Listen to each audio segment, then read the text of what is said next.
Hi, everybody. I'm John Graydon from the Martial Arts Teachers Association and johngraydon.com. How do you teach your children self-defense? I have a 7-year-old and a 5-year-old, and we're dealing with this all the time. In schools, there's typically a zero tolerance for striking. Even if it's in self-defense, your child could get thrown out of school, suspended, or disciplined for striking. So we want to make sure that we're teaching our children how to protect themselves, but at the same time not getting in trouble, and especially not really hurting the other kid. Up until probably high school, it gets more serious, but when we're talking about elementary school age kids, we're talking mostly about schoolyard type tussles. And we can help our children to avoid these things. Number one, we want to make sure that they understand this is self-defense, not self-offense. They're never initiating. They never take the role of the bully.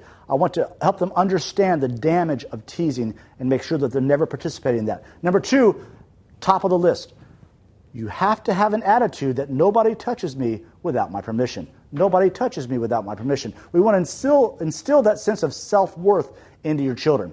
So mindset and mental attitude are really the driving forces behind good self-defense training. In terms of actual physical techniques, joining me is Mr. Joe Brignoli from Pro Star Mixed Martial Arts. Here's what I teach my kids.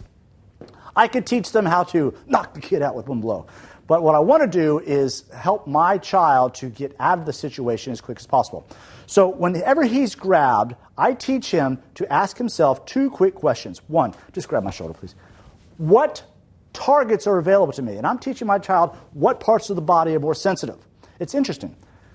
If you look at your body, the outside of a joint is typically is hard and can take punishment. The inside is usually pretty sensitive. And that applies here to the shoulder too. So one of the things I tell my kids is if somebody grabs you, their armpits immediately open. Just reach under there and pinch their armpit. Most kids will let go instantly. Pinch the nipple. They'll let go instantly. You're not striking. You're not hitting. You're not really causing that much pain. But what I want this guy to experience is like he grabbed a hot pot and he wants to let go real fast. It's funny. I taught this to my child, Alexander, and he just laughed because he had a kid at school who was picking on him.